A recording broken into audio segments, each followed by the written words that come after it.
I'm Maura Carley, founder and president of Healthcare Navigation. We are health insurance consultants who help individuals and families and advocate on their behalf.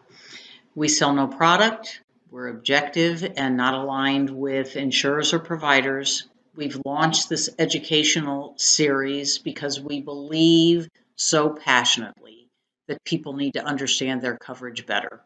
And we see the problems when people do not, although we take very good care of our own clients. Anyway, we would like to spread the word.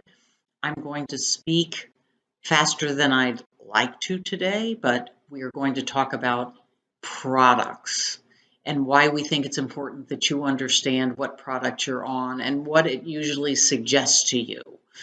And there are many, many abbreviations, annoying abbreviations granted, but the main products in health insurance are health maintenance organizations, exclusive provider organizations, point of service plans, preferred provider organizations, and high deductible health plans that are accompanied by a health savings account. And there are abbreviations for all those things. I've mentioned them from the most restrictive to what are the least restrictive in terms of your freedom of choice to see the provider you want to see.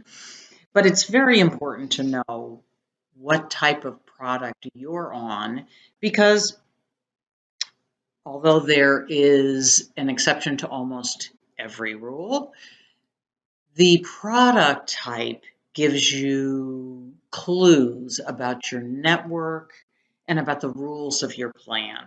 And these are things that affect whether the claim gets paid. If the claim doesn't get paid or the insurer has no obligation to pay the claim, which is even worse, then it's your obligation.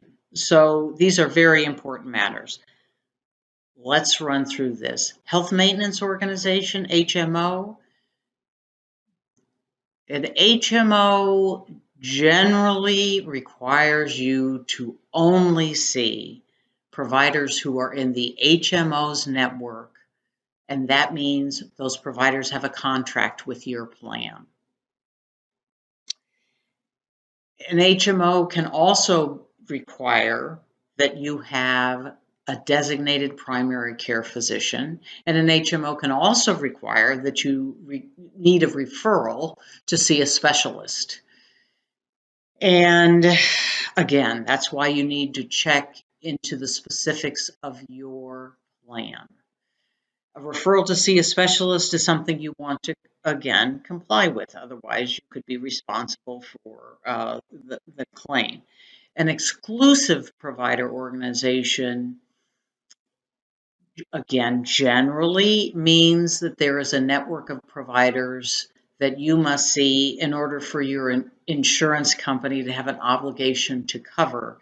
But there is usually more freedom, meaning there may not be a requirement for a referral to see a specialist or even to designate a PCP. Those are things you need to investigate, and the best way to do that, although there may be some limited information on your ID card, the best way to do that is to create an online account, whether it's MyCigna, MyAetna, whatever it is, and become very familiar with that online account associated with your coverage.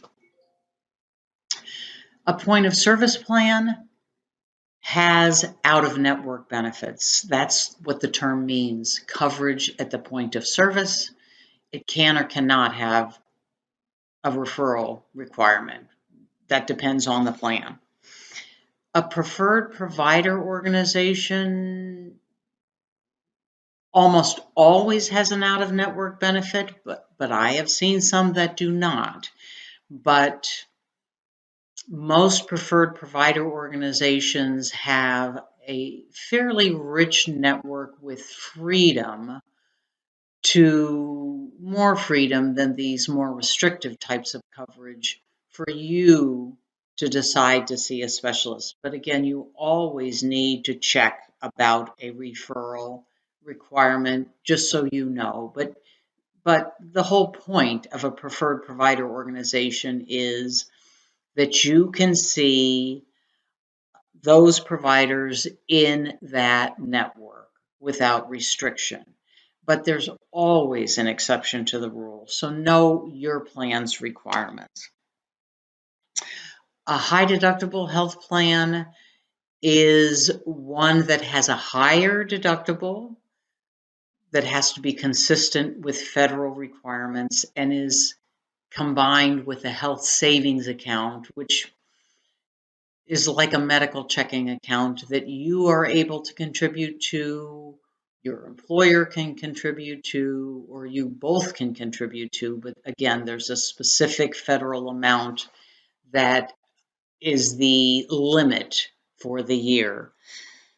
So it's very important to know your product, where you are on this spectrum of most restrictive to least restrictive, because one of the problems we see are clients who've had the least restrictive, and those are when the term open access is very much upfront, and they've been on those rich, not restrictive plans for so long that they think that's what healthcare coverage is.